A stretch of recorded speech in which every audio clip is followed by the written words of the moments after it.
Alright, welcome in. So this is the first ever episode of Ashes of Conversation, and obviously a mostly Ashes of Creation driven podcast.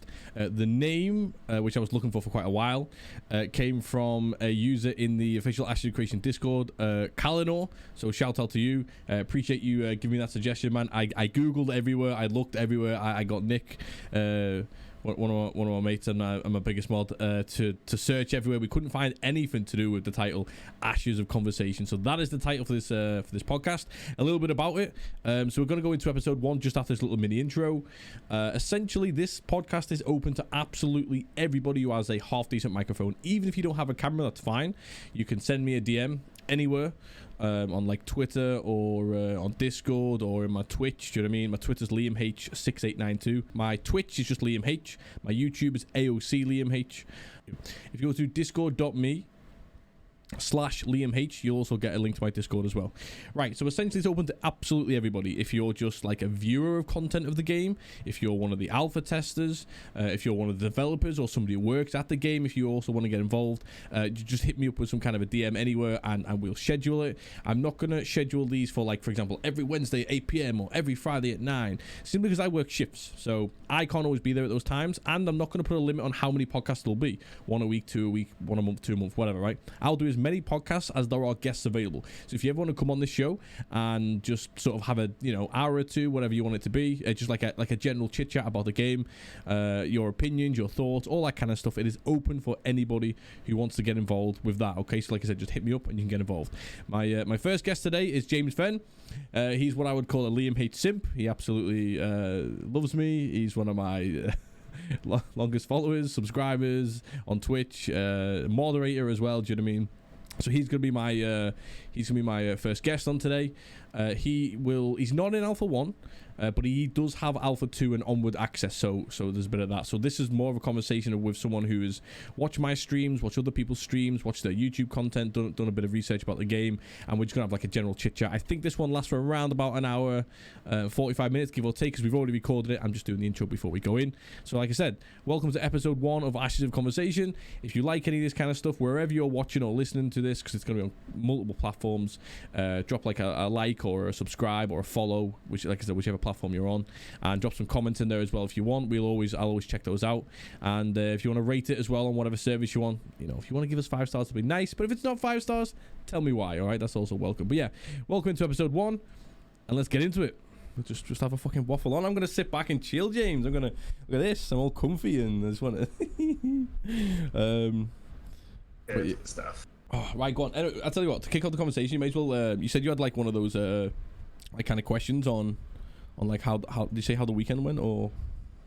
Well, are you are you going to do an introduction? Or no, just do it as if I've already done one. Yeah. Oh, okay, cool. And I'll edit that in. Right, well, okay, so I know this is your podcast and you are the owner, the leader, the king, the big cheese of it. Wow. But I feel like I want to ask you some of the questions today. Hey, sure. Because you're the one that's been experienced in the Alpha 1. I've watched a lot and I've read a lot, but I've not actually played in it myself. Have you enjoyed watching it so far? I have actually, yeah. It's been interesting. I've watched a few different styles of streamers as well, because I didn't just want the ones that are just gonna be sycophantic or the ones that are just gonna moan and bitch about the game. That's fair. So I wanted a bit of a mix.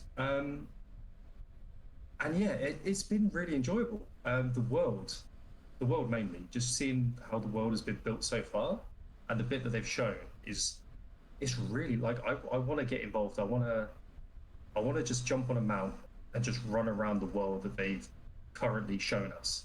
Yeah, because it just looks great. It looks like running through, like, obviously much better graphics and a much different art style, but like running through Elwyn Forest, for instance. True. It's just really nice just to be involved in that, and that's what I've liked. I've liked that the most.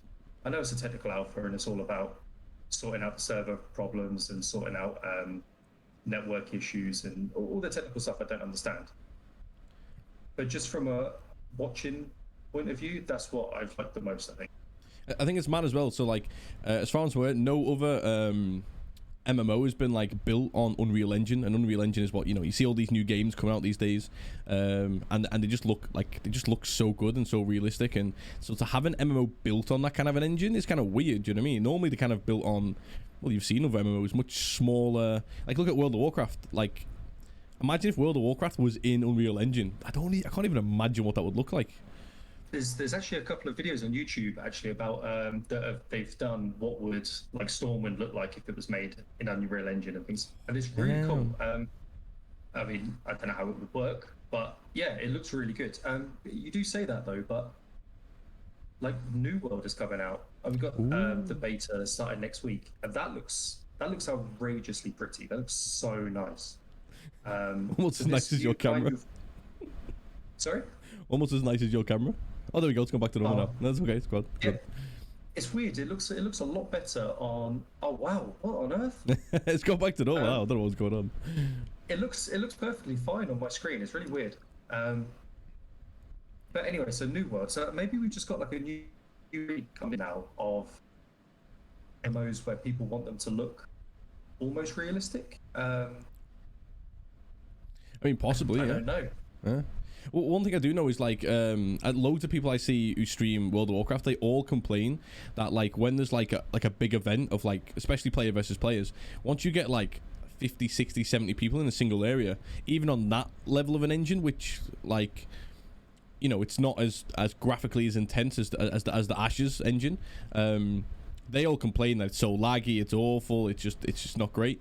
And then obviously we've seen all the Sieges content so far, and I can't remember exactly how. I think they're like 100 players all in the same area on that graphically intense engine and how it's built, and it still just runs so well. Do you know what I mean? Like you said, like the last weekend of testing and all the testing I've done before that was literally supposed to just like test the load bearing on the servers, test how it is, you know, like you said, the networking solutions and all that kind of stuff. And to be honest, really early doors, there was loads of rubber banding, there was loads of like, you know, me and Nick were playing it, and we just had to stop at one point. We just had to be like, yeah, we give up, we can't do this, you know what I mean?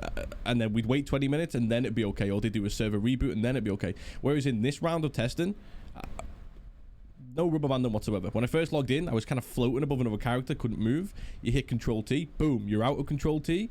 You're out of the stuck situation, and then zero lag. A little bit sluggish in that very, very starter area, as everybody's pounding and logging in, as you can imagine. But other than that, it's been absolutely fucking fine. Like it's been really, really good.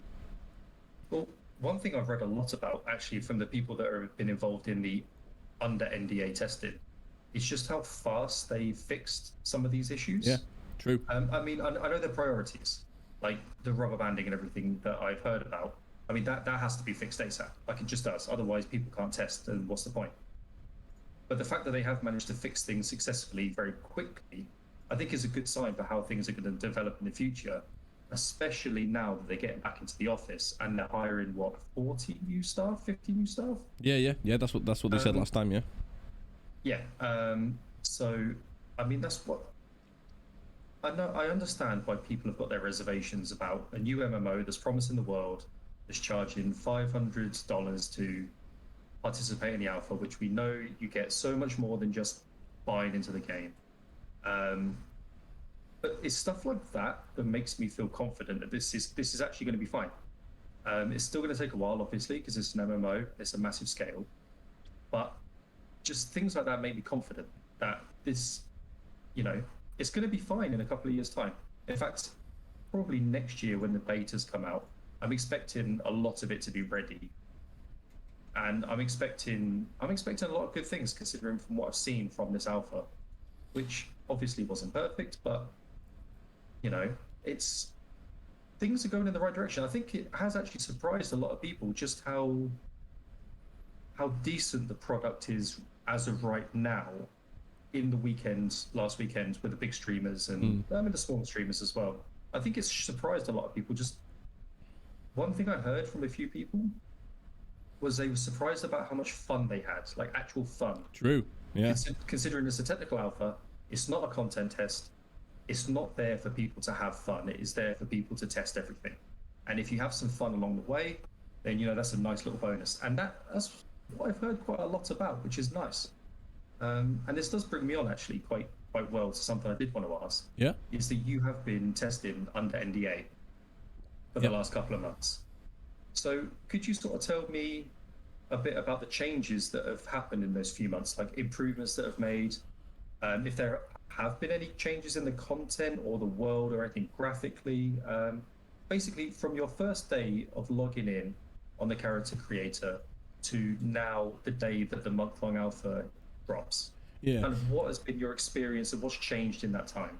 So the quickest way to answer part of that is content-wise, almost nothing has changed, bar more regular sieges, which I've still not had a chance to get involved in yet. Either I've just not been logged in at the right time, or I've not had a chance to get to the high enough level before they wipe the server. So content-wise, nothing has changed. But like you said, technical testing, all that kind of stuff. So they're not advertising that they're going to give us any more content, which is fine. So I don't have a problem with that. But in terms of so like day one, like I said, me and Nick, when we first ever played, I reckon 7 weeks ago, maybe 8 weeks ago now, when we first got into non-NDA, and also Pep got in there as well. So the initial issues was, as you can imagine, first day of testing kind of mess. Everyone was trying to log in. There's only a handful of servers.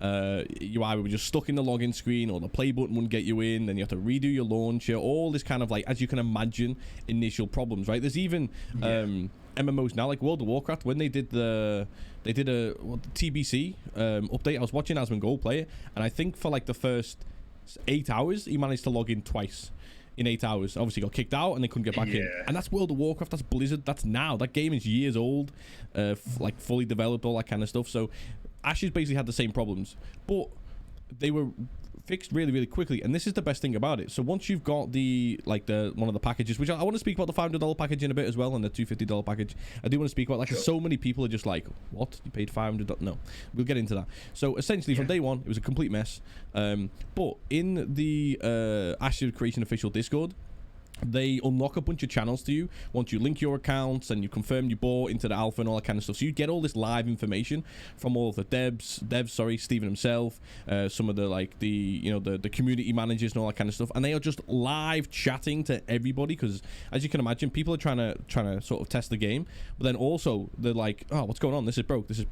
So they spam the channels, which is a little bit annoying to watch. Actually, I'm surprised they don't kick off a little bit more, or kick off at all, because people will be like, can't log in. And then they go, oh yeah, it's a known issue on that server, give us 5 minutes to reboot. And the next 10 messages, we can't log in. It's like, bro, just read the help, they're telling you what's going on. So yeah, credit to all of them at Intrepid. They're like live support, even over this last weekend, every single weekend of testing. It's just been amazing. They're just giving you that live feed. Yep, we know there's an issue on this server. Give us 5 minutes, we'll fix it, or we'll reboot the server, whatever, right? So that's really, really good. On day 2 of us playing, so again, about 7 weeks ago, day 2 of me and Nick playing, the rubber banding had basically disappeared. It didn't exist. It had gone. And I was just like, wow. Like, they fixed that in a day. Do you know what I mean? Which is incredible. It's impressive. Yeah. And also, when it first started, or when we first started on it, like I said, about 8 weeks ago, a lot of the mobs would also kind of rubber band like a bit. Like, you'd hit a mob, it wouldn't move for a few seconds, and all of a sudden it's in front of you attacking you. That's all been fixed. That's maybe there's 5% of that still happening. So yeah, in terms of all of the improvements they've made over the last 8 weeks since I've been involved in testing, has been network fixes and removing all the login bugs and stuff like that. Occasionally, yeah, you do fall through the world and stuff. You can hit Control T 9 times out of 10. That portals you to a resurrection zone and you're fine. So again, all those kind of bugs I'm not bothered about. I'm sure they'll get fixed. But yeah, so the biggest improvement has been how reliable the servers are, how many more people are playing on them, and it's still reliable. Lack of rubber banding now. That's been what they've changed or that's what they've improved most on it in the last I'd say 6 to 8 weeks, definitely. I mean, that's great. The fact that fundamental things like that could be fixed so quickly. I mean, like I said, it's one of the reasons why I've got confidence about this whole entire project. It's just that they do appear to be making the right changes and the required changes quickly. We do know that there is a lot of people that are having the quest bugs in the alpha weekend. And I do know that for a lot of people, I think yourself included, especially, that's going to be one of the main things that hinges on how long you play. Well, you test during this month-long alpha, is how well you can progress because the bugs have been fixed. Yeah. It's only been a few days, but I think a lot of the bugs were fairly well. I mean, I'm a bit of an idiot. I shouldn't really say this because I actually have no idea. But they seem like fairly surface level bugs, like NPCs who just weren't in the required location to hand in quests, wasn't there? Was some of the main ones. So they feel like they should be fairly easy fixes in a few days, especially if they've been fixing big network issues like rubber banding so quickly. Yeah. So and hopefully that's gonna. Yeah, no, I'm just gonna finish off by saying that just by getting those fixed, then you can progress, and then the month-long test is going to be a lot easier for everybody. I think that was the main complaint, really, wasn't it? The main complaint I seen from other streamers, which included like some of the bigger ones as well. So, okay, so obviously the biggest streamer out there was obviously Asmongold. He was having like 120k plus viewers every time he was live. Now he found a lot of bugs while he was live playing, but I think Steven was on his server and giving the live world pings, telling them what to do. Yeah, this is a bug. Get off your mount. It'll work for you. Obviously, not everybody had that, so that was a nice luxury for him. But again, it made sense. 100,000 viewers makes sense. So he basically handheld him all the way through through the testing, and helped him like get past some of the bugs and stuff. But then one of the other people I watch as well is Paradox Gaming. So he's like the wizard on all knowledge on this game, and I really enjoy watching his streams, because you ask that guy a question, he probably answers the same question 50 times a stream, but you ask that guy a question, he either knows the answer, or within 2 seconds you can kind of tell he's clicking things on his own like web browsers or whatever. Within 2 seconds he already knows where the information is to then reel off you the information. But even he said it himself. He said, listen, I clipped him doing it. Actually, I clipped him saying it because I was speaking to a couple of guys in Discord, and I was like, they're like, I don't know if the quest is that much of an issue. And I was like, listen, here's the clip. He said it himself. The quests were a nightmare. I at one point had 11 quests in my queue. I was about level 5.5, and 9 out of the 11, like you said, the NPC wasn't there to hand into, or the final mob you need to kill to complete the whole quest, you just couldn't hit. It wouldn't do anything. Do you know what I mean? So yeah, there was a lot of bugs there. Do you know what I mean? But again, hopefully they fix them. So the only reason why I brought that up, and I brought that up in one of my other YouTube videos as well, is I didn't want to complain about it too much, because that is technically a content test, which not there for. But my only one kind of minor complaint there is Intrepid released this non-NDA version of the test, if you like, because they knew people were going to stream the game and bring out YouTube streams or YouTube videos about it. And the only thing we've got to do really whilst testing and playing it is do the content that they give us to be able to level up, which is the quests. Now, when so many of them are broken and you're live streaming, it doesn't matter if you're live streaming to fucking 10 people or 10,000 people. If 9 out of 11 of your current quests, you do all the work, you do 45 minutes worth of work, you go to hand in, and you got to turn around to your stream and go, you know all that work we just did? Yeah, it's kind of for nothing now. Do you mean we've now got to run around for another half an hour looking for another quest somewhere? Because it's not really at the moment that easy to find quests. You've just kind of got to go to the bigger locations and hope there's an NPC there with a bit of green text above his name. So again, I don't want to complain too much about the content, but yeah, so they're allowing us to stream the game, but they're making it kind of really hard for us to stream the game and enjoy streaming the game whilst testing it at the moment, because just so many quests are broken. So if I had one prayer for this when the test goes live again tonight, it's that a handful of these, if not all of these, are just fixed or removed. Just remove the quests that are bugged. Do you know what I mean? Like, there's no point sending people on a wild goose chase testing if they know it's bugged. If they know that quest is bugged, just remove it for now, so then we don't waste our time retesting things that are broken. So yeah, absolutely. And the fact that from what I saw as well, the quests were by far the easiest way to level. Like the mob grinding wasn't a thing. Like, what you could do is get rid of a lot of the bugged quests if you couldn't get them fixed, and then just sort of massively increase the XP gains from just mobs.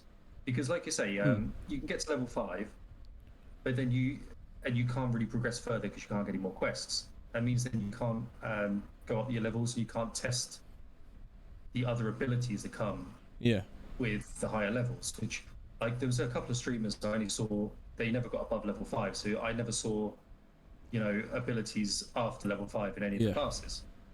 And I want to see what abilities you get at level 10. What do you get at level 12? Because then obviously the sieges were level 12. Right?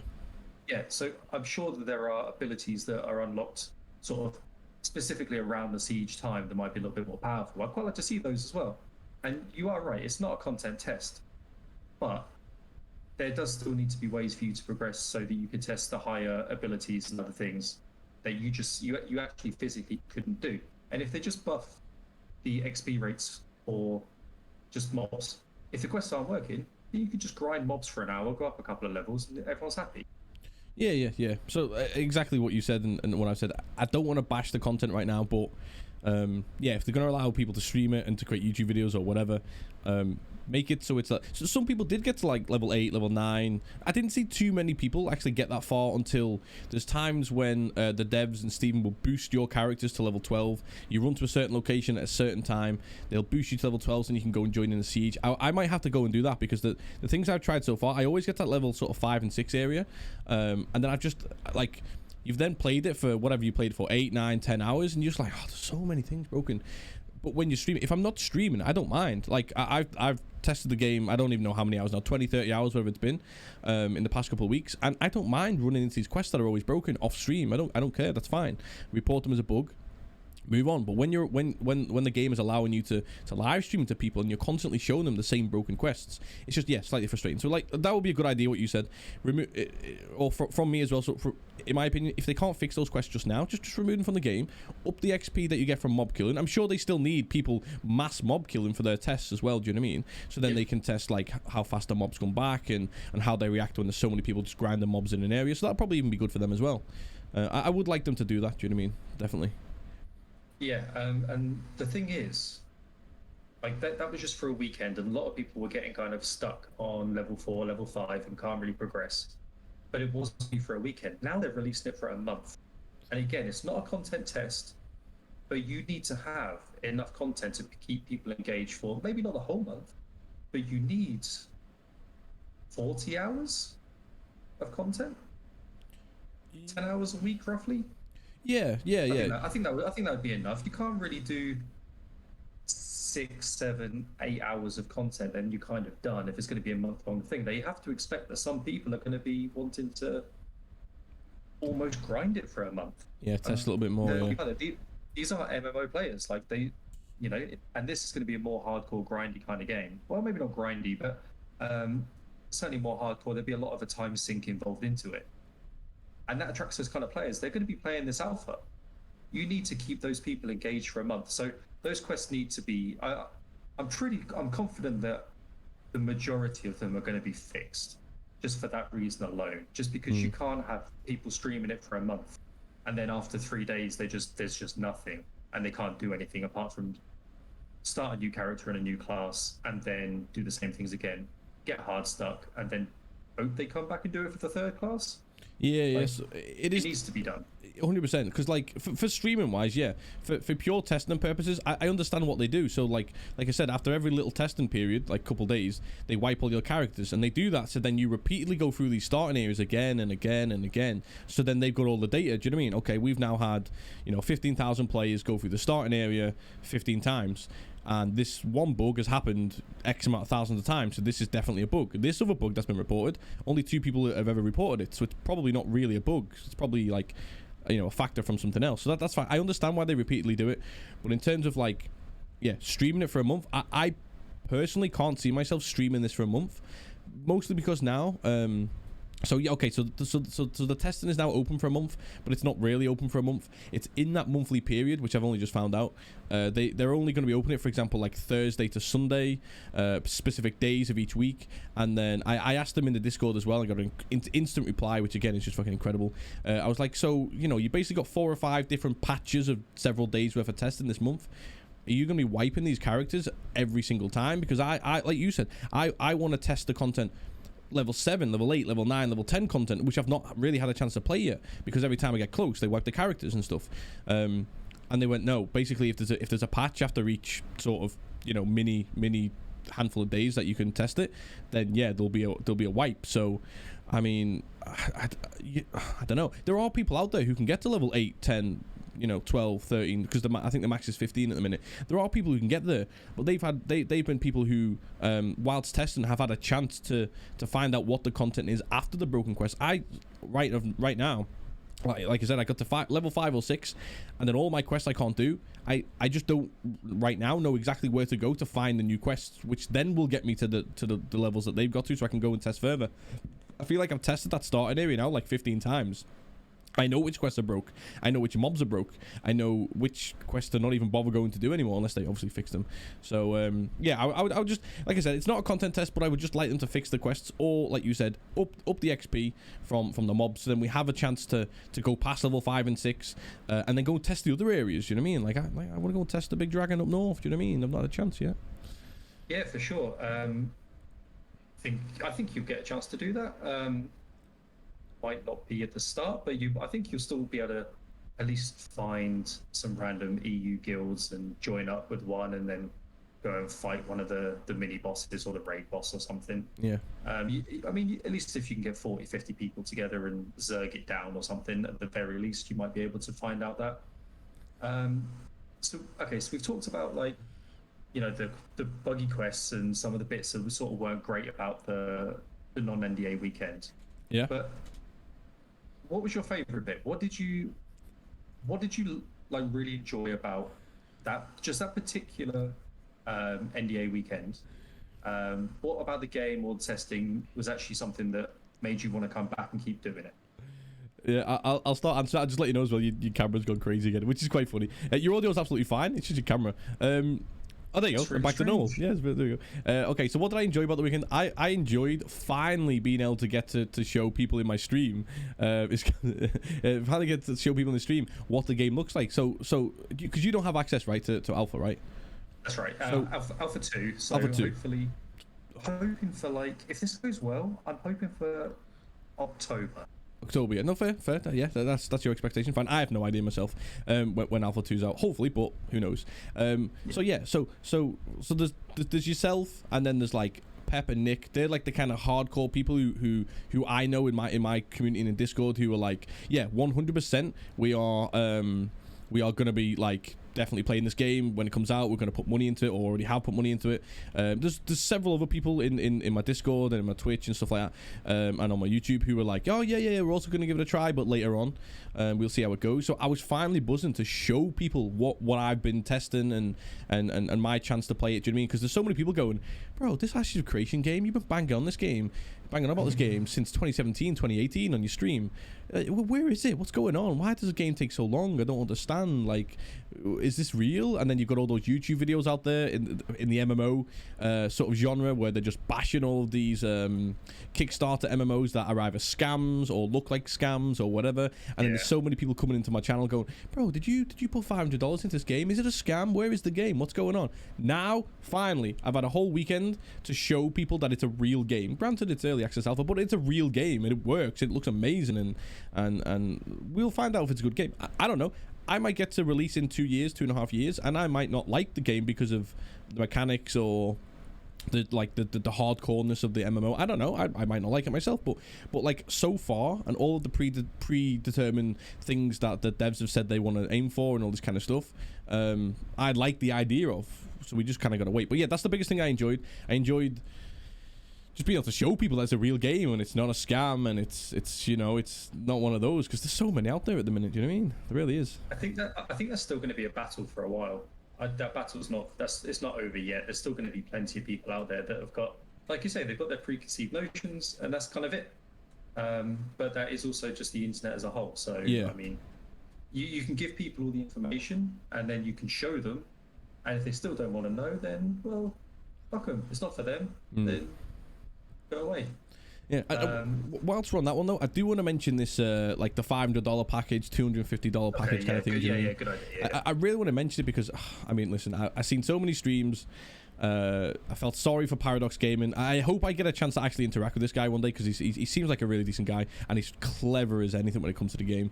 But I watched his stream when I wasn't streaming, and at one point he had like 1,000 viewers, and I'd say one in every I'm guessing he has 6 or 7 comments in his chat was, bro, you spent $500 on this? Bro, $500 scam? Bro, $500. You know what I mean? I'm like, oh my days. Yeah.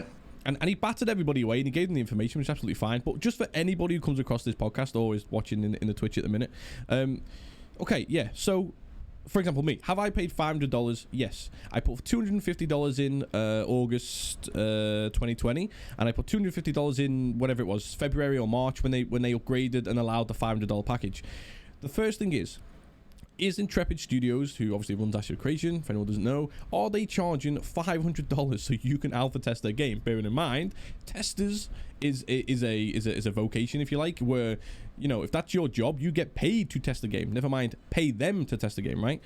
So, yes, they are charging $500, right? But bear in mind, the reason why it's $500, back when this game was in Kickstarter, you know, they were raising money to see if there was interest in the game. They have all different packages. Go onto Kickstarter now. Just open another tab next to this. You know, if you're watching live on Twitch or if you're on whatever, Spotify, whatever, right? And then just search Kickstarter. Go and have a look and go to games. There's loads of games out there. They'll have all these different packages: $1, $50, you know, $75, whatever, right? All these dollar packages. Now in Ash's one, they said for $500 package, if you want to go crazy, and really, you know, support this game, one of the things we will give you is you will have access to Alpha 1 test phase and beyond. So that as soon as it's Alpha 1, that's it. You're in, and you can play from then on, or test from then on. So you get Alpha 1 testing, Alpha 2, Beta 1, Beta 2. You get all of that included, right? But also, this is the thing. You're not just paying $500 to test the game. You get 11 months. I've got it open here, just make sure I got the right values. You get 11 months of in-game time. So this game is going to be free on box price, right? So not like World of Warcraft or whatever, where you pay $50, $60, whatever it is, and then you can play the game, but you also have to subscribe to the game. And then when there's an expansion, you pay whatever it is, $40, $50, $60. No, Ashes isn't going to be like that when it's released. It's going to be completely free to download and create an account. Completely free to do that. And then once the game goes live full release, you'll get 11 months of your subscription like included, right? Which works out, according to their website, at $165, right? I think it's $14.99 a month. So there's $165 of your dollars back. You're physically giving that money back because you're not paying that once the game comes out. You then get $150 in what is called Embers, which is their version of the in-game currency. Not like gold and silver and stuff, but like in the marketplace, which is obviously no pay to win. You can buy all your skins and upgrade your skins, all that kind of stuff, right? Maybe buy mount skins and stuff. So that what are we talking there? There's $315 of that $500 is given back to you straight away. You also get your name reservation. Some games charge $10 to $15 for name reservation, and then there's a ton of skins. I'm not going to read them all out, but you can find them on the Ashes Creation website, right? There's a ton of skins they give you, which obviously is supposed to be then valued at like say like $100, for example, worth of skins that if you wanted those skins later on, you would have to buy them, and they would cost you about $100. So all in all, you're paying $50 or $60 to be able to alpha test this game.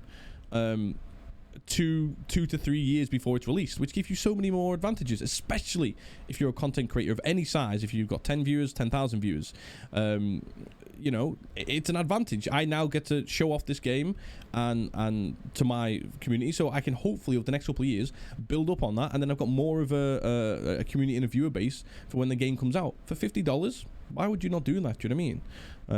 And for somebody who's really interested in the game in general, off stream and off like content, if you want to call it that, just being able to like be involved in this game's like progression and tested and stuff is just gonna be like so good, you know.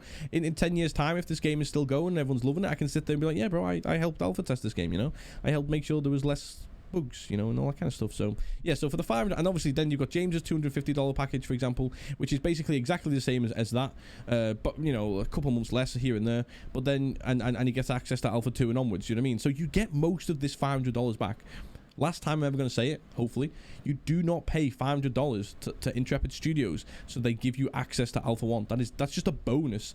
And it was $500 in the Kickstarter. So all those people who paid $500 in the Kickstarter, what do you want them to do? Oh, we're just going to give it to people for $100 now. All of those people back in 2016 Kickstarter would be like, whoa, bro, I paid $500 for this access. Don't be giving out for $100 or $50. That's not fair. So it has to remain the same price. Do you know what I mean? But there you go. Yeah, there's my big rant on the Fair enough, and I mean I completely agree. The people that don't like it, I don't think are ever going to be persuaded, and that's perfectly fine, because I've seen arguments that yes, you do get your 11 months of game time, and you do get your embers, and you get your skins and everything, but the argument there is that they're just promises. This game, for some people, especially the detractors, especially people that are like MMO fans that have got burnt, that have spent money on stuff like Prodigals of Illyria that actually was a scam. To those people, these are promises that might never happen. The game might never come out in their eyes. True. So yeah. I can see why for those people that are super skeptical, that's not really that much of an incentive. But I don't think that way. I'm the same as you completely. The $500 for me is for you to purely support the game, make sure that the game gets developed, and then the alpha access and everything else are just bonuses, like you said, for making sure that the game gets made. And that's it. You put the $500 in, you know what I mean, and then you expect at the end of it that there will be a finished product that you can then play. But you are just support. It's a support. It's a support package. And in return for that, Intrepid Studios let you play their game super early. They let you be on the ground floor. You can technically, you could probably make some suggestions that will actually go, well, straight to the devs that could be implemented. There could be design decisions that they make that you immediately can say, no, that's bad.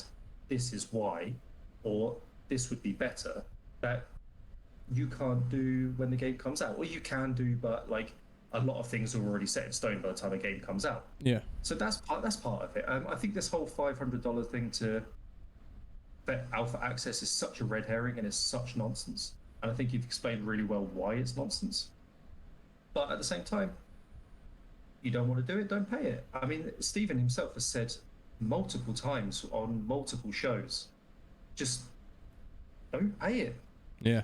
Exactly. They don't specifically need the money. He's funding it. Everyone knows he's funding it. It's just there for the hardcore people that have got a real belief in the game and the philosophy. And this is just your way of showing that support. And okay, so for me, I'm not a content creator, as my camera shows. So Alpha 1 access, I mean, it's also $500, and I personally didn't want to put $500 in because also my computer that I've got at the moment, it's just not really good enough to run Alpha 1 at the minute. So it's a bit pointless. But by Alpha 2, I will. I'll have a whole new rig, and I'll be set up, and everything will be great. And I'll be looking forward to that. And also time. I think testers need to be able to set aside a good amount of time weekly. Yeah. And like you say, to be able to get involved in the sieges and stuff, the more fun stuff.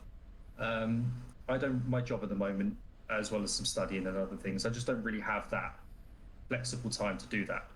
But the $250 one, where I think it's 9 months or 7 months, I think, of the subscription time, which I think is brilliant.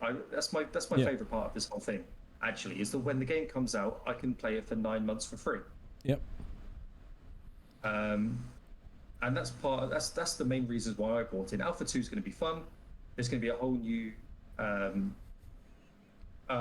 raft of content. I think for Alpha 2, the secondary augment system, I think, is supposed to be involved in it, which is going to be, that's what I'm looking forward to as well, actually, is how we can build our classes like that. That's going to be a lot of fun, especially if they include sort of 3 or 4 extra classes in Alpha 2. That'd be great.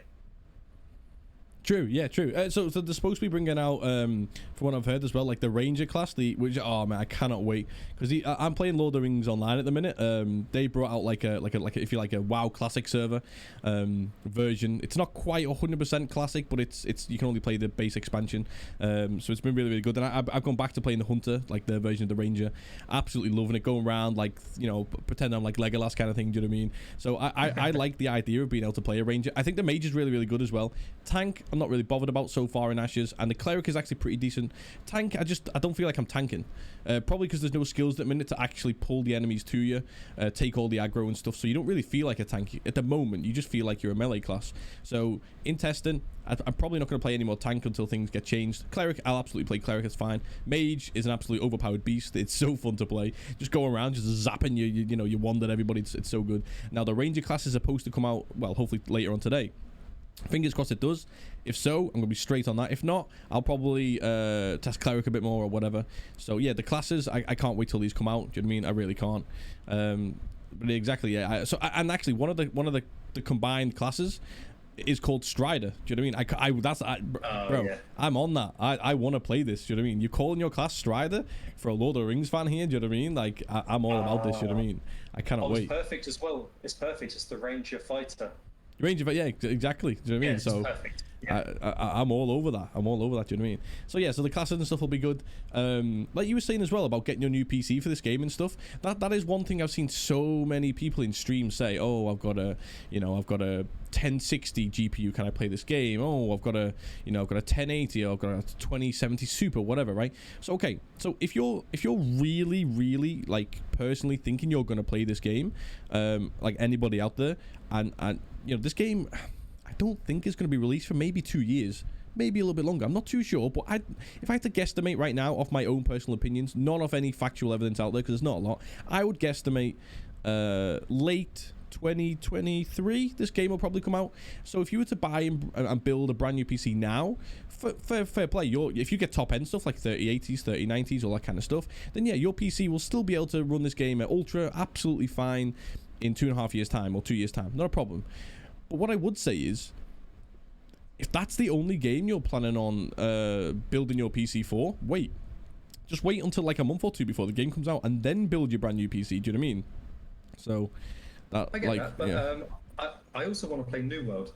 True, yeah, I want to try New World. Yeah, I'm gonna buy into it in the next day or two, I think. At the minute, I can play both games on as the minimum specs are fine. My CPU is fine, my GPU is okay for that, but it's not for the recommended. But yeah, I want to play that as well. There's definitely more things. I like Battlefield 2042 because I've got. Thing is, the old potato aim, bro.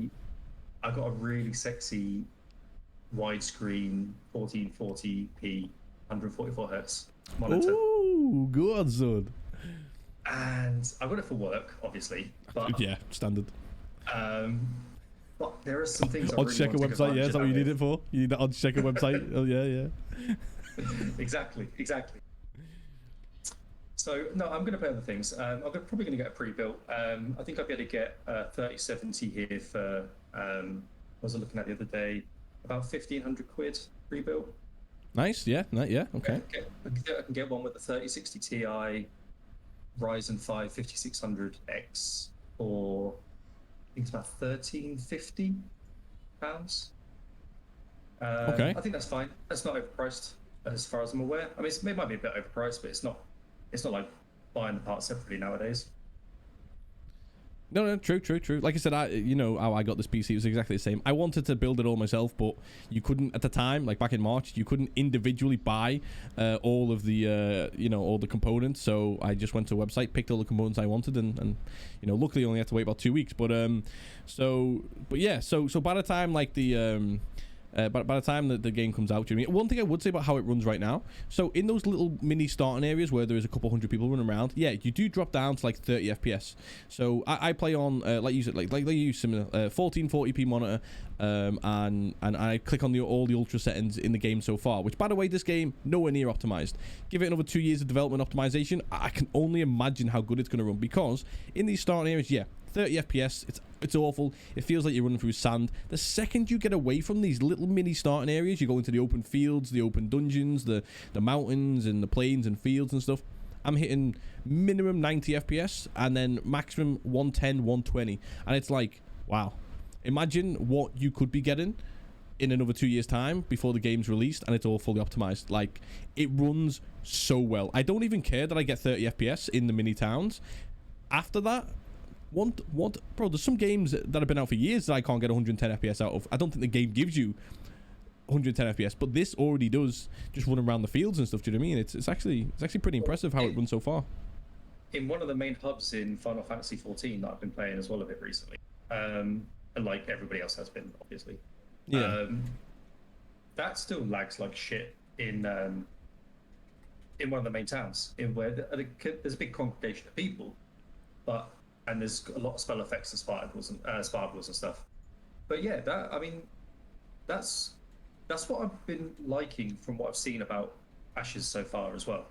Is I like the fact that they are making a big effort for it to be optimized, for the network to work properly, for all the back end stuff to be really, really solid before all the content really starts to be added. And yeah, I understand what like detractors or what people want content. Obviously, they want to see content, they want to see quests, they want to see all the cool shit. They want to see all the weapons. They want to see all the classes, all the artisanships, everything, blah, blah, blah. But if they do all of that shit first, and then it gets to a year out, and their back end is a mess, then they're screwed for a while. True. So true. if they can do all this way round, this is another thing which gives me confidence that this is a legit, proper, really good project that is worth sort of at least following. Don't have to back it with money, just follow it if you're an MMO fan. Is that, in my opinion, they're doing it the right way around. If you get all this stuff sorted out at the back end first and everything's as good as possible, then you add all the content. That should be the easier part in theory. True, yeah. They're definitely doing things in the right order, because why add more content to a game that is, say, buggy or, you know, like quests don't work, whatever? Why keep adding content when you've not fixed the first thing? So, which is absolutely fine. I love what they're doing. As slow as it is, I wish I could just hand pick right now, or just grab 50 developers, which is what they're asking for, and just chuck them into that office just to speed up the content, because we all want that. But at the end of the day, I think they're definitely testing this in the right way. Make sure everything runs as smoothly and as perfectly as possible, then add your content. And every time you add a batch of content, does everything still run smoothly? Sure, move on. Does everything, and then add another batch of content, does everything still run smoothly? Perfect, move on. Why would they add, you know, another 50 quests, for example, into Alpha 1 when, well, for starters, you know, the first quest don't work, but if everything's running at like 30 FPS, you know, you wouldn't do that. You'd be like, what the hell are you doing? You're making the game worse before you made it better. So I agree with you. They're doing it absolutely perfectly. Fix all the well, I say fix, they already have. Make it as networkly smooth, if that's even a term, as possible, and then yeah, we move on from there, you know. Yeah, for sure. And I think even though, okay, so Steven's been doing a fantastic job with not dealing with, but like incorporating streamers into the marketing, and how he's managed to get on these shows and do these long interviews with the big boys and really get it all out there. That's good. But I've seen a lot of other games that have decided to put the content first, put all the cool shit out there, because it sells games, it sells subs, or it sells pre-orders. And then the game comes out, and then suddenly it's kind of empty, it's shallow. Like I say, it's bugged, things don't work. And then they spend the next 6 months or the next year fixing all that stuff. But you've already lost half your player base, because just the content you made, there might be a lot of it, but it doesn't work. True, yeah. And the good thing here, we've got this Alpha 1, we've got Alpha 2, Beta 1, and Beta 2. That is a lot of separate like sections of development where they can just keep gradually adding content. Yep. I think there are some things they could probably do with, I don't know how far along they are developmental wise, but there are some things I think they could probably, that they've got planned, that they could probably keep behind for like a future expansion. Like all the shipbuilding stuff, the sea battles, all that stuff that they've got planned. I feel personally like that if I want them to get the land stuff done first, get all that content, all the node system, the artisan stuff, all the housing systems, the mail systems, get all of that stuff done first, and then we can start adding the C content, which maybe that's easy for me to say, because I'm really not that bothered about C content personally. I'm not really going to be building ships or going on that much. Bro, Krakens though? Ship content. I mean, that's cool, and that's stuff that I'll definitely be happy to watch and possibly get involved with. But for me, it's not a priority. I want all the crafting systems to be super solid on launch, because I want to get involved in a lot of crafting stuff. I want the quests to be, the quest lines and the armor and the weapons and balancing to be as good as possible. And then but if things are going well and all of that stuff is already sorted by the second beta, then add that stuff in. But one thing that people have been wary about, of course, and I can understand, is how many systems they want to implement, how much content they actually want to put in the game. I mean, it doesn't have to all be at once. If it is and it works, then great. But I would rather there be 3/4 of what they promise at launch, and then the next expansion be the extra stuff, personally. Yeah, no, possibly. I mean, they're promising sea combat, sea raids on ships and stuff up to like I don't know if these numbers might not be quite correct, but I'm sure he said raid sized ships, which I think raids are like 40 man, so you could have 2 ships if it's PvP, 2 40 manned ships fighting each other in open combat, or maybe even helping each other out to defeat like a open world Kraken boss, and then you fight it out for the loot at the end, or you don't fight it out, you come to a truce. I don't know, this to me, if it works, sounds incredibly good. Do you know what I mean? It does. Yeah, it does. It does sound extremely cool. And like I say, if all that stuff is ready to go at launch, then awesome. That's great. But there is so much they want to implement that launch is obviously going to be really super important. Obviously, it's an MMO. The launch has to go as perfectly as possible. Yeah. So that's why I would rather 3/4 of what they promise at launch, but it all works, rather than everything they promise and it's a bit of a mess. Yeah, so I don't think that's a bad idea. I don't know their official plans. I don't know. I think it's a good idea. So like after like maybe 9 months of the game being out, the first like expansion, because you're not paying for it, you're not paying for a box price. The first expansion could be, like you said, all the sea combat and the Krakens and the islands get unlocked that you can sail to and all that. That could be a good idea. Do you know what I mean? That's that would make sense as well, because then you've got like a themed area of the game in an expansion. It could be fully developed by the time it's released. Just make sure it's like even more working. Give people, because I also as well, I don't think you want to give people in an MMO too much to do on day one. Like if there's literally just too much to do, I don't know, or do you? I don't know. Like one thing you don't want is you don't want people racing to level 50 and completing all the raids in the first 2 months or 3 months of the game. If everybody's completed all of the content, or the main base content in 2 to 3 months of launch, I think that's a bit like, shit, okay, you know, that's not good, because then people just look at World of Warcraft. Every time they bring out a big expansion, within 2 or 3 months everyone's pretty much completed all of the main shit that you've got to do, and then they move on, they leave the game, and that's why the subs go up and the subs go down, the subs go up. So I think, I don't know, I'm not very strategically good at knowing exactly how much content to throw at us once the game comes out. I don't know, give us everything or give us an expansion in 6 months, 9 months with siege combat and all that kind of stuff. I don't know.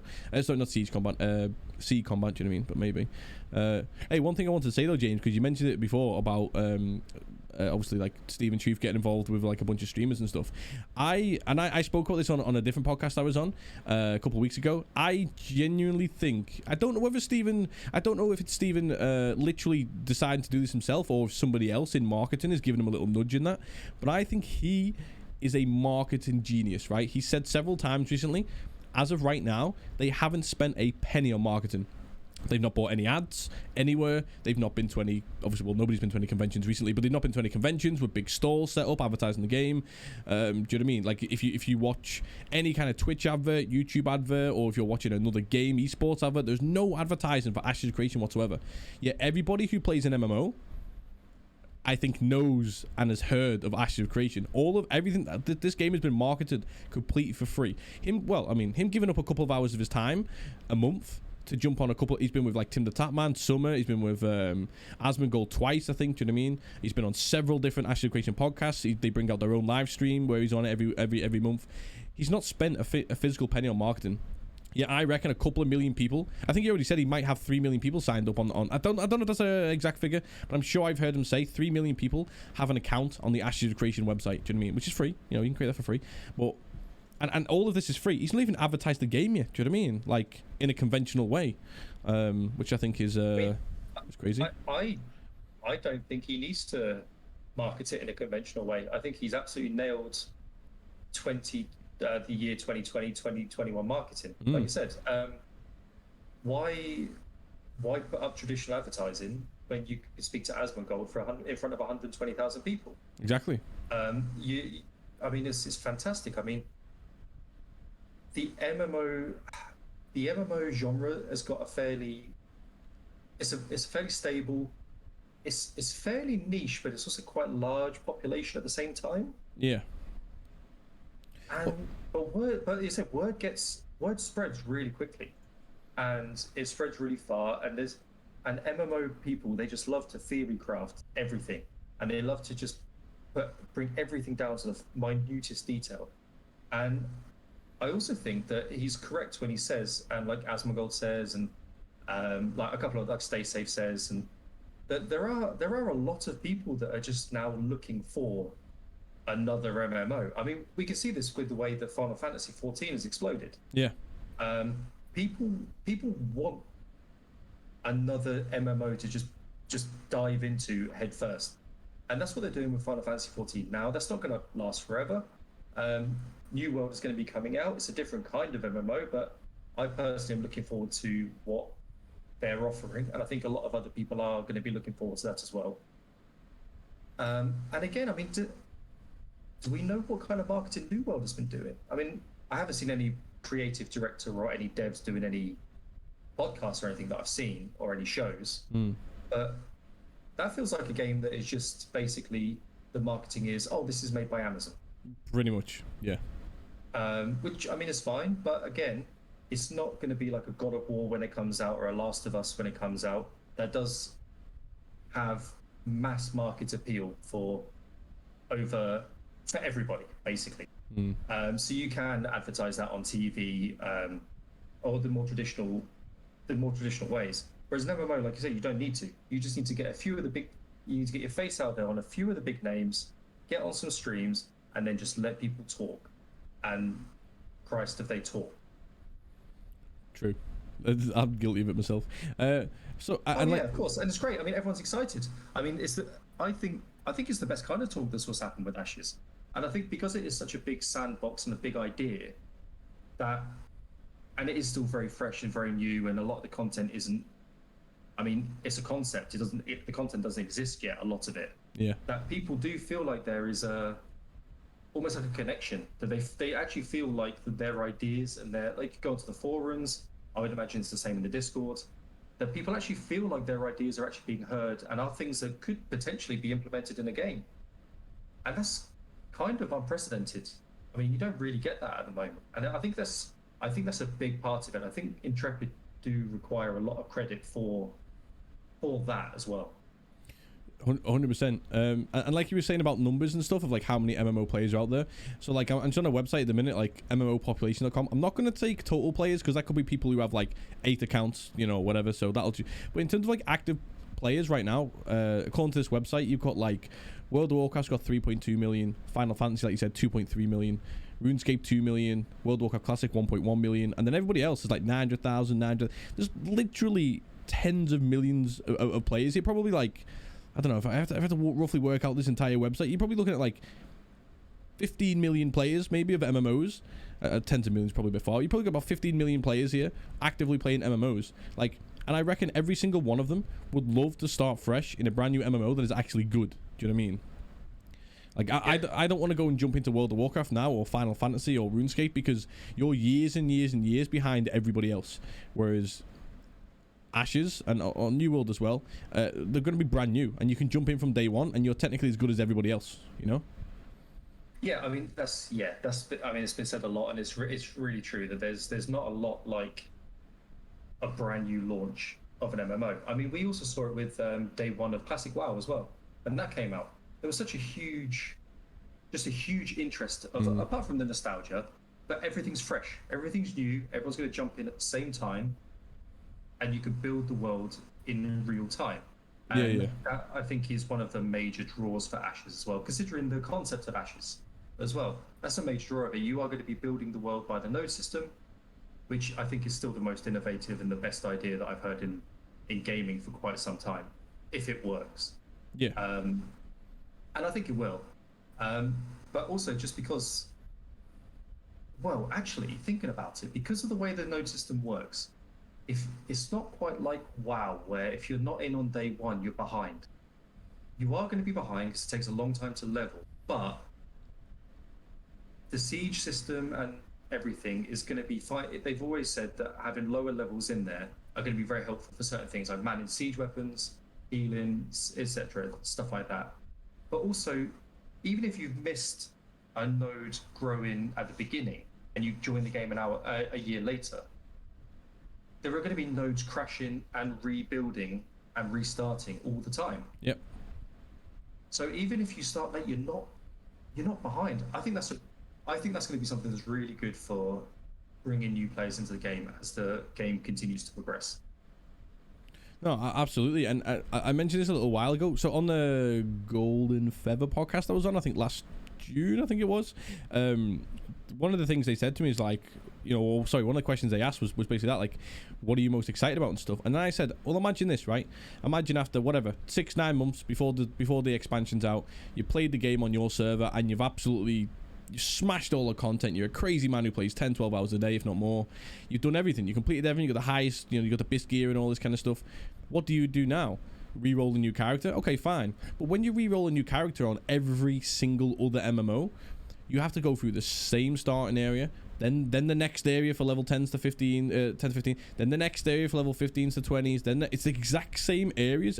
1 or 2 games you can either go to area A or area B for level 20 to 30 stuff, right? But again, once you've done 2 or 3 characters, you've done every single quest, you've done every single dungeon. It's all the exact same. You're re-rolling the character, it's the exact same. So I made the point is, well, you could re-roll your second character on just a different server. And as soon as you load into that server, unless by some sheer random miracle, every single node, like you were saying, every single area where all the quests are and all the dungeons that are unlocked or are not unlocked, or the world bosses that are or are not unlocked, are all going to be completely different, or at least different enough to where you feel like you're almost playing a brand new game again. And then you've got that reinvigoration. You can have your maxed out character on one server and then your alt character on another server. Do you know what I mean? And you're just going to be so... I don't know how anybody could... If this game exactly comes out how they say, I don't know how anybody could max out 100% of all content on this game at any one time, because they'll be bringing out new content, hopefully regularly enough, like every 9 months, a year, whatever. And then in that 9 months and a year, you'd have to play on like 5 or 6 different servers minimum and have all the nodes in all the different locations and then max out all that content just to say that you've done everything everywhere. Nah, I don't think it's possible. Do you know what I mean? Which is a good thing. You'll never run out of things to do. I completely agree. I mean, what they said 45 days for level to hit max level if you're doing 4 to 6 hours a day. Yeah, is that what they said? Yeah. I mean, that's a long time. And then, I think what's going to keep things going for longer as well, especially with the guys that race to max level, is like the craft in the artisan system, and the fact that the raid bosses are going to be dropping materials rather than actual completed gear in general. Yeah. So then you are going to have to be grinding up your levels for, I don't know, what is it? It's weaponsmithing and armor smithing and forging, all that stuff, in order to even get some kind of get close to base gear. Yeah. And you have to do that for each piece. I really think that it's going to take a really long time to run out of content. I really do. I agree. And because of the massive emphasis on PvP as well, like your sieges, your world PvP, you could be doing guild wars, you could be doing like castle sieges and stuff. I think there's just going to be a lot, and nodes are going to be defending and attacking every 45 days or so? Oh no, it's not every 45 days. It depends on the size of the node as well. But the point is, you're always going to have a lot of PvP stuff to do. You're going to be defending your node, you're going to be attacking new nodes, you're going to be doing world PvP, you're going to be doing sieges, and so if everything's implemented the way that they are wanting to, I think the fact that they've said that there's going to be no real traditional end game makes complete sense. And that's why I think they're going to be adding content every however long afterwards. But I think the vanilla content is going to last for a really, really long time, and it's going to be very easily recycled. Yeah, I think as well, in some servers, you might even choose to unlock the new content yourselves. Like, if you play it well as a server collective, I don't know how you would come to an agreement on this, but let's say you've got nodes 1, 2, 3, and 4, and then that's it. You kind of maxed out all the unlocked dungeons in those areas, all the world bosses in those areas. You could, in a way, I don't know how this would work, but theoretically, you could come to an agreement where you then up and move your nodes elsewhere and then quest in those new regions to then unlock those new dungeons, because I'm sure Steven's mentioned that mechanic. So let's say you've got a dungeon, for example, in the mountains in the northeast, for example, right? On your server you've maxed out or you're close to max out all your dungeon content, but you've never opened up a node and progressed the node far in that northeast area, you could between yourselves, or just you and your node and you and your guild, for example, you could then just up and move ship to that area, because you know you've heard from another server, from other content creators, and they've seen it, that there's a new dungeon in this area, but in order to unlock it, you have to build up the node system in and around that area. So yourselves as a collective, as a node collective, as a server collective, could be moving around the server with your nodes on purpose to unlock the new content once you're starting to max things out, which I think is pretty exciting. I don't know how that would work. I don't know if you come to an agreement. I don't know. You know, James, I want you and your node to sod off into the northeast corner, because I've heard there's a dungeon there, and if you unlock it, then we can all go do that dungeon, you know? Well, with the way that they're saying interaction is going to be sort of between guilds and between people, I really do think there's going to be a lot of that, maybe not that exact thing, but a lot of guild collusion and a lot of collusion between nodes, because the game just kind of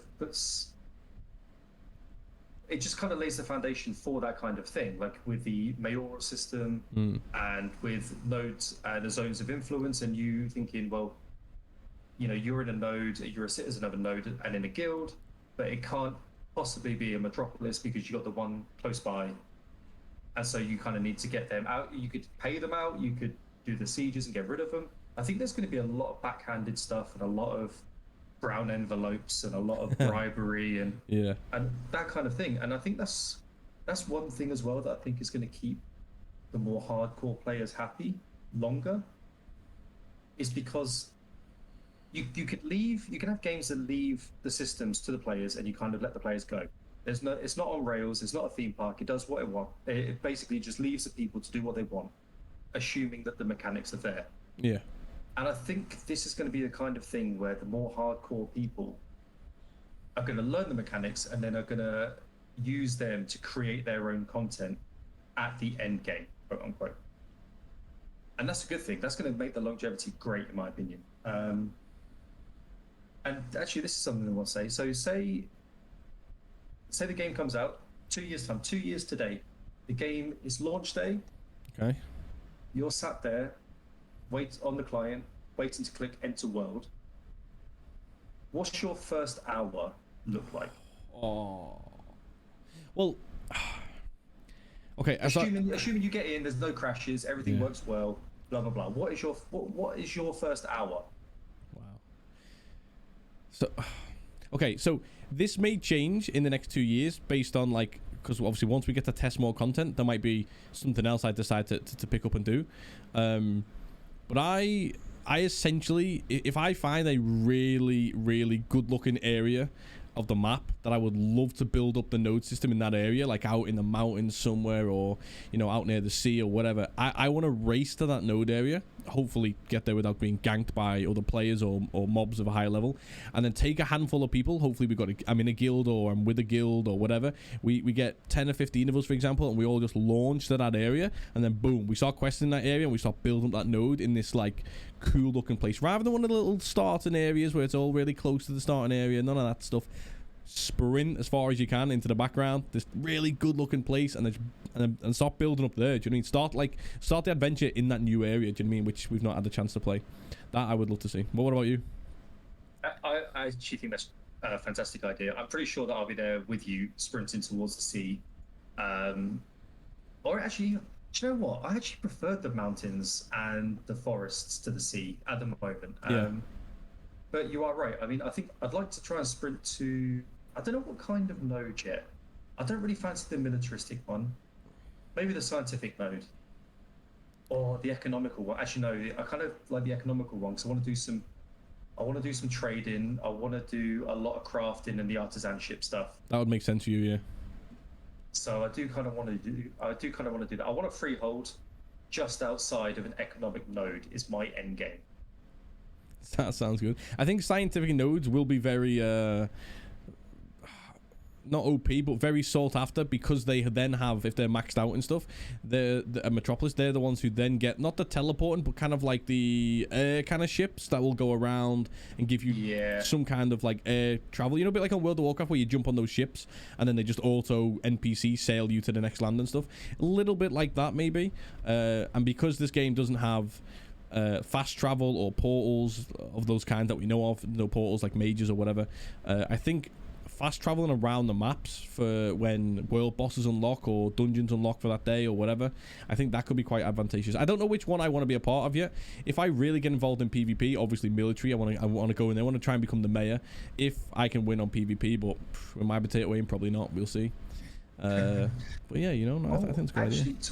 Talking about the fast travel, I think at some point we should get married in game. What? Me and you?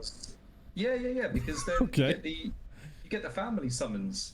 Oh, true. I think marriage is going to be a big deal. So yeah, I thought you were just proposing to me live on the podcast, then, James. Well, now I've said it, I'm kind of stuck to it now. True. No, I guess you haven't said yes or no yet, but I mean, okay, I'll do you a deal. I'll marry you in game if you cut off that ponytail. Wow! If I keep growing it until launch day and then cut it off on launch day. Yeah, is that fair? If you cut off your IRL, you cut. Wow. That's a good deal. You know what though? It'll be down to my arse by then. Please don't grow out any further. But no, listen. I would. I've never thought about it that way. Obviously, I've known about the portal and the summon and stuff for families, but I've never thought about like actually having to like marry somebody in game. Then how do you have children? Do you like adopt the child because you obviously can't spawn a child? Like. I don't know. I haven't looked that deeply into it, if I'm honest. Yeah, I want to see this now. I want to see this. After the podcast, we can have a look at how we can get married. See what the. Probably just propose to me live on the street. maybe they can make it so you have to get married at a religious node. Oh, true. That's quite cool. Well, okay. The only other kind of family system I've ever seen in another MMO. The whole server gets pinged. You can turn up if you want. We could hire Pep to be the what's the priest guy with his praise be, and he can like read out the vows and stuff. Do you know what I mean? I think he's got this. Yeah. But so right, okay. So have you ever played like Lord of the Rings Online at all, ever? Do you know what? No, I nearly did last year. You know, middle of COVID pandemic, and I read about the classes, I read about the game, and I love Lord of the Rings, and I don't know why I didn't pull the trigger. So it's a very long way of saying no, I haven't. Okay, no, fair enough. So okay, I was only saying that one because Hobbiton. Hang on.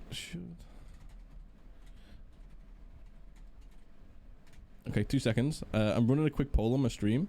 I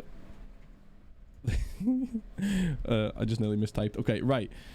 There we go. The poll's active. Right, so so in that game, theirs was really, really simple. If you want to do the family system, you couldn't do portaling and stuff like that or summoning, but you literally just go to another player and you would like just right click on them and you'd do like adopt, right? And then they could adopt somebody and adopt somebody below them. So like you would have children's, right? And you could look at the family tree and it would say, for example, you know, LiamH is the father of, say, James Venn, who is then the father of whatever. It didn't really give you anything, no, other than like a title. You could literally have LiamH, father of James Venn. That could be my title above my head, do you know what I mean? But they didn't have like portals or summoning, and it was really, really basic. There was no actual mechanics to it, but clicking on somebody, do you know what I mean? So I'm hoping in Ashes they have I'm hoping in Ashes they have you know, they have like an actual, like you said, if you had to arrange, like they have it in Final Fantasy, apparently they arrange to have you know, the marriage, the ceremonies and stuff. I've never done anything like that before in a game, so Ashes is going to be a game, I think, where there's obviously going to be a lot of people that are going to spend a lot of time, like thousands of hours in the game. They're going to get very deep into it. I think there's going to be a lot of role play involved, because I think the whole game and the concept adopts itself to role players. Considering that like it's going to be very combat focused, but at the same time I think there's going to be, you could level doing all the crafting and all the other ways that aren't just combat, which is great. So I think there's going to be a lot of role playing involved in this, and I think if you've already got a family system that you want to have in place, then I think having it as like a server wide event and having like a proper system, true, yeah, I think that would cater to that crowd that would really enjoy that. Yeah. I mean, you've already got a big town system, a town hall system. You could even maybe have like a plaque on the wall of the actually, no, that might be a bit far. I don't know. I think it's something that, you know, role players could play around with and have a lot of fun.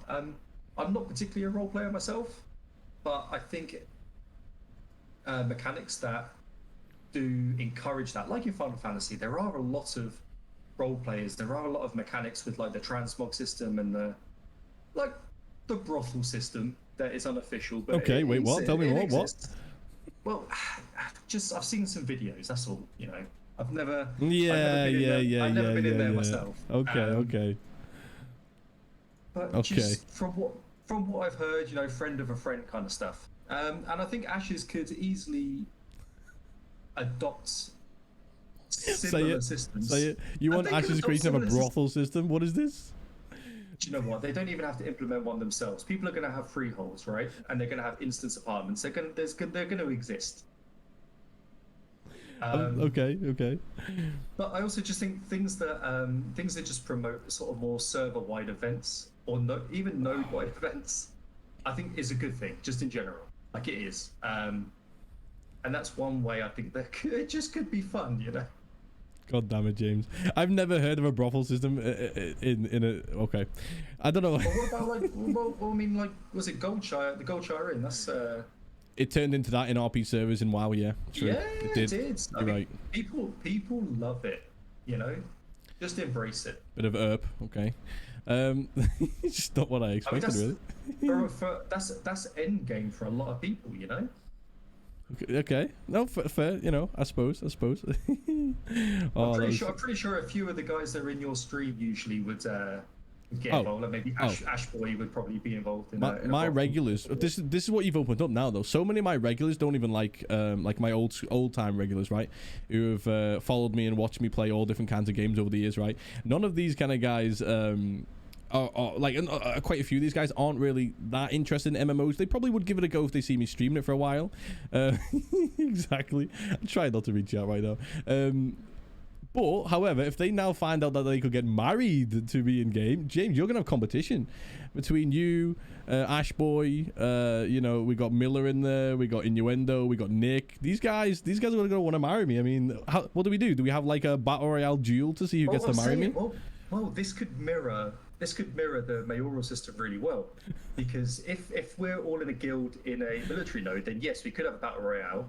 If we're in an economic mode, it could be whoever decides to pay the most for you. True. Maybe have like an auction system on stream or something. That could auctioning my marriage out. What is this? This is not how. Yeah. I mean, do I get the money? Does the person who wins the auction pay me? If so, I'm down. I need the cash, bro. I ain't got no money in Ashes right now, you know. This sounds good. I like this idea. Okay, we're going economic node, right? And even if we don't go economic node, we could do this kind of like outside of the node system. We could just do this like stood in a field on our own. We auction my hand in marriage out there, and my biggest, and I like the word simp. I use the word simp in a very good positive way. Do you know what I mean? Just to people who like support the channel and me and all that kind of stuff. So I like the word simp. I don't use it in a negative way, but I could get all of my little simps to just like meet up in one location. I could either make you guys battle each other, and then the winner gets my hand in marriage, or whoever wants to pay the most. I'm down for this, James. I'm down for this. I'm glad you brought this up now. Yeah, I'm glad that I've created the idea. I think I'm out now, though. I don't think I want to pay very much. What?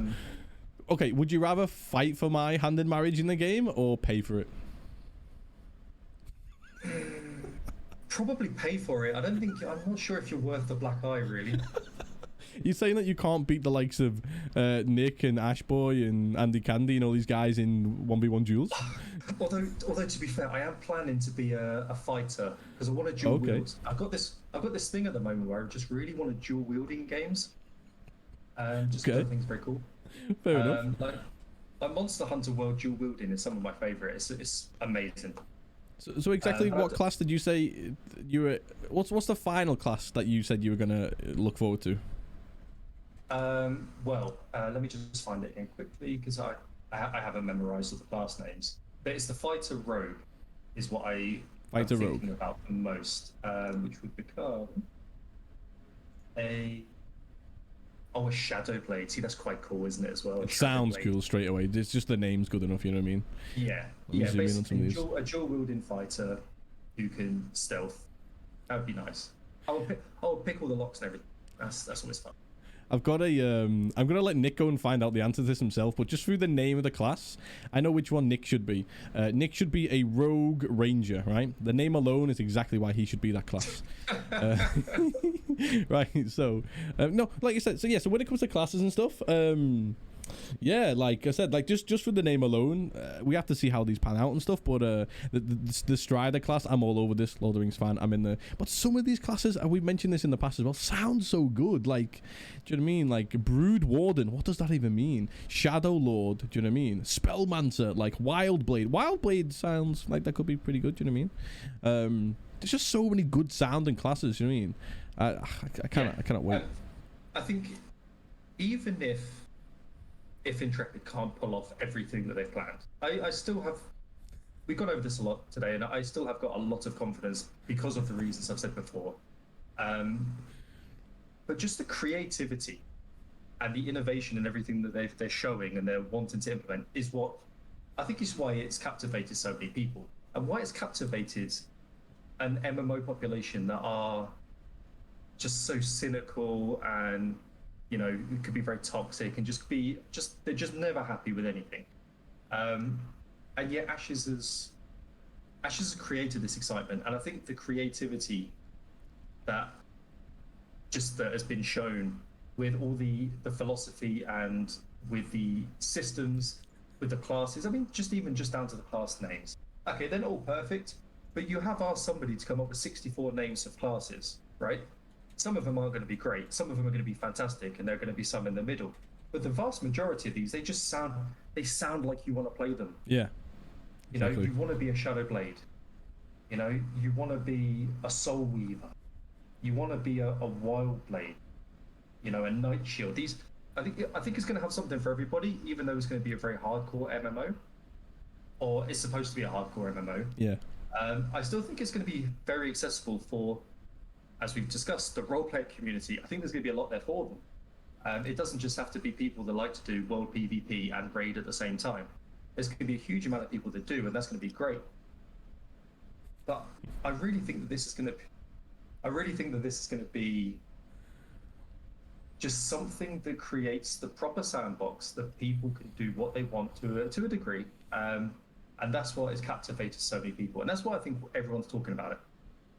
And I'm just really looking forward to Alpha 2 and what they can fix and what they can just continue to implement in Alpha 1 before I can get my hands onto it myself.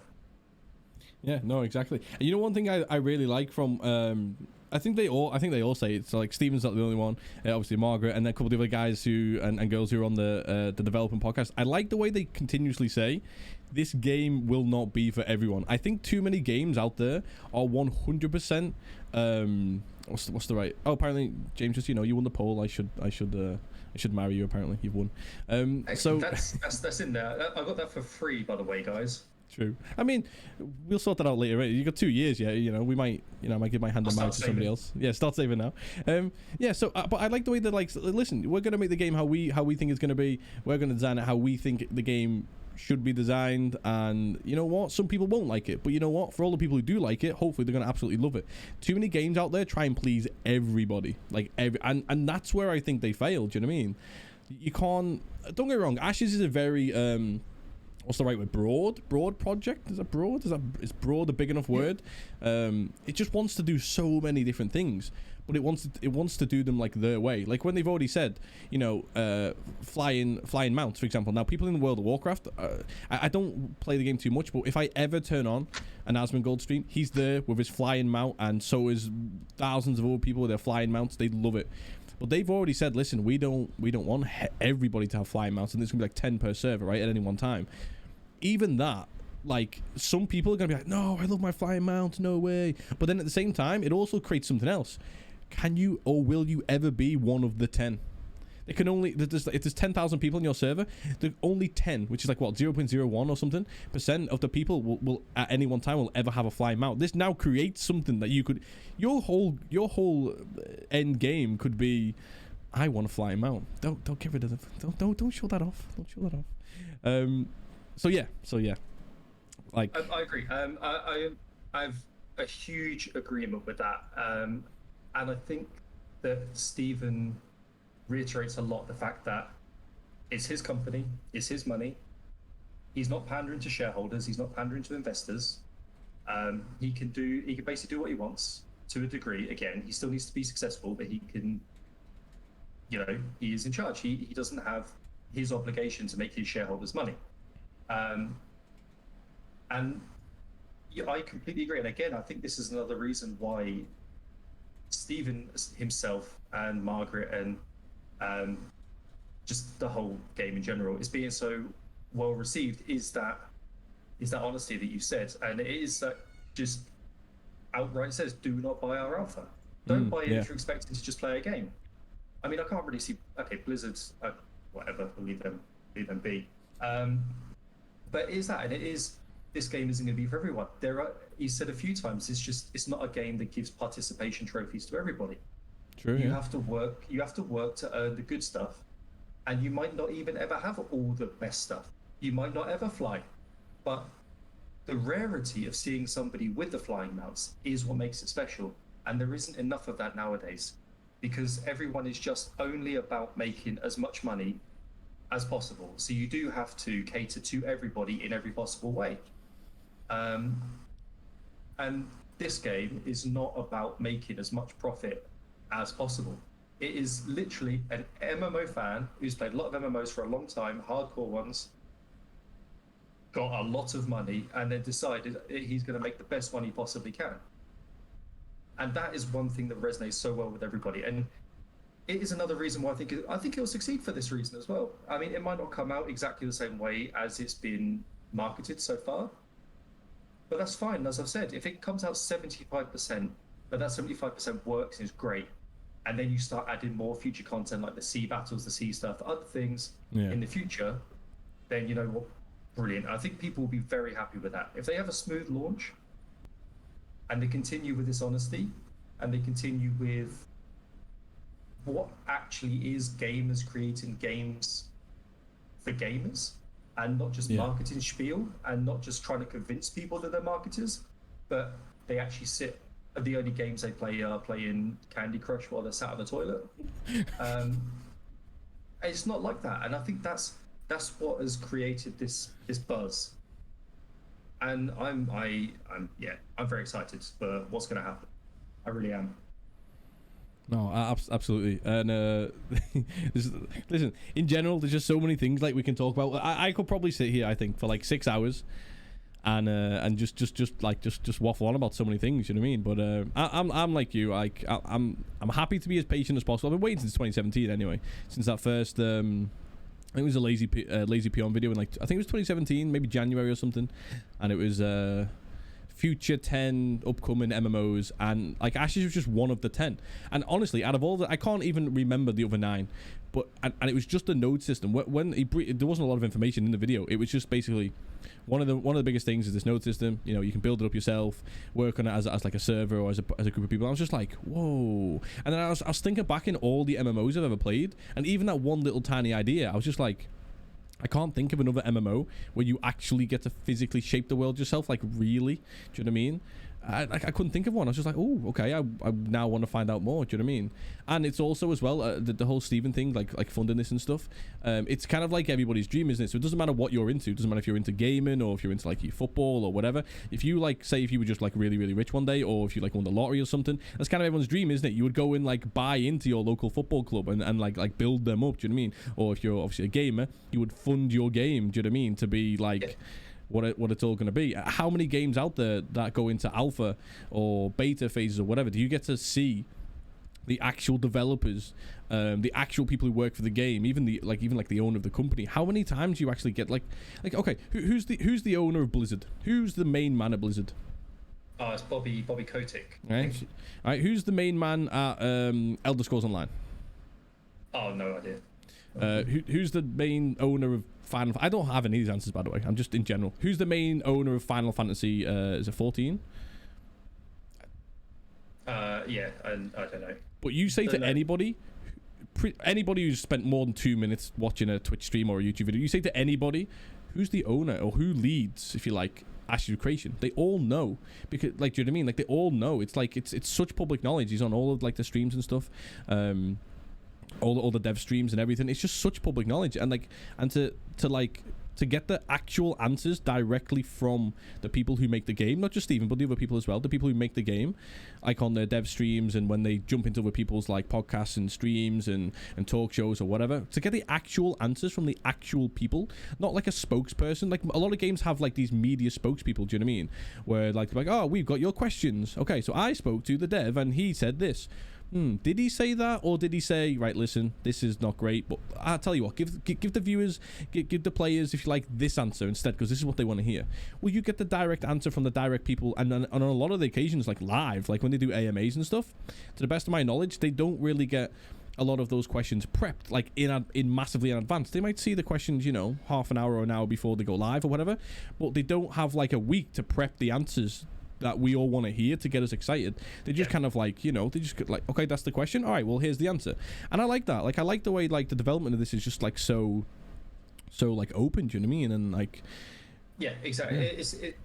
They've stressed about transparency a lot, and it's true, they have been transparent, very transparent, maybe too transparent for some companies. I'm pretty sure there's going to be some PR people, some marketing companies out there that probably see some of the transparency and think, what are you doing? Why are you being like? But I think it all comes down to they have to deliver, of course. Yeah. Otherwise, a lot of this is for nothing, because you know what gamers are like. If they've got their hopes up with something and then it doesn't deliver, then all the transparency, all the honesty, all the goodwill and good faith in the lead up to it doesn't really mean a great deal. I mean, Cyberpunk is going to be forever the example for this. They were pretty, I mean, they weren't like Intrepid open, but they were open enough. There was a lot of hype and a lot of build-up. And then we all know what happened there. True. So regardless of all of this stuff, as good as it is, it does have to deliver. It doesn't have to be perfect at launch.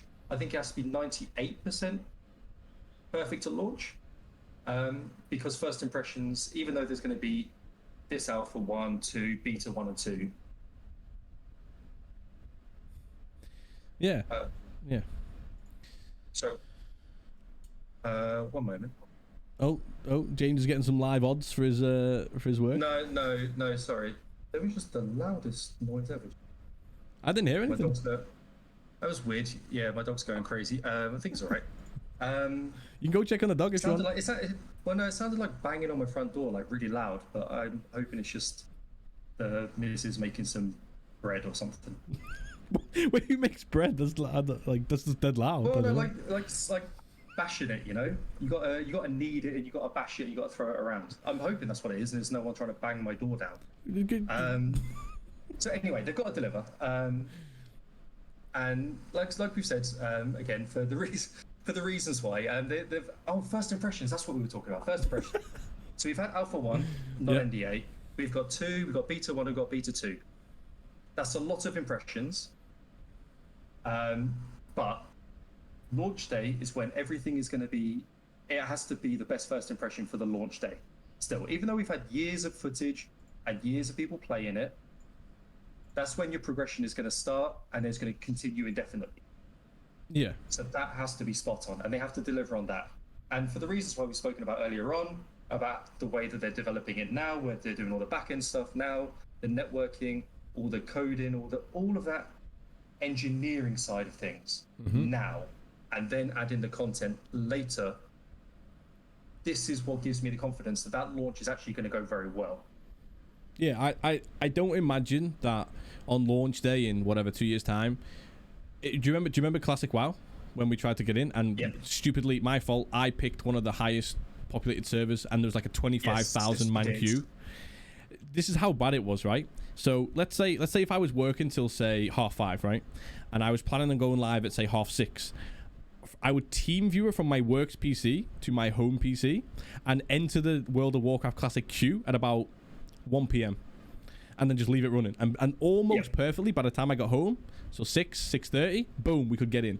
I can't see on day one of I can't see on day one Asher's having those kind of problems. I think they're already testing those those potential problems now. Do you know what I mean? Like, I can't see on day one that you know, we jump in and there's a queue of, well, I mean, there might be server queues. Like if literally like 50,000 people try to log into one single server, okay, sure, there'll be queues probably. Yeah. You know, there will. I mean, if he's got 3 million people signed up on the website now, that doesn't mean it's going to become 3 million people on launch day. But it could be 1 million people on launch day. Yeah, but what I'm saying is, I think they will be prepared for the maximum amount of people on the server. So let's say if it's 10,000 people, right, live on one individual server, I think they'll be ready. I have a lot of confidence that they'll be ready to have 10,000 people live playing on that one server, if that makes sense. So you won't have the issue when you actually do log into your server. Hopefully not everybody picks the same server and there's queues.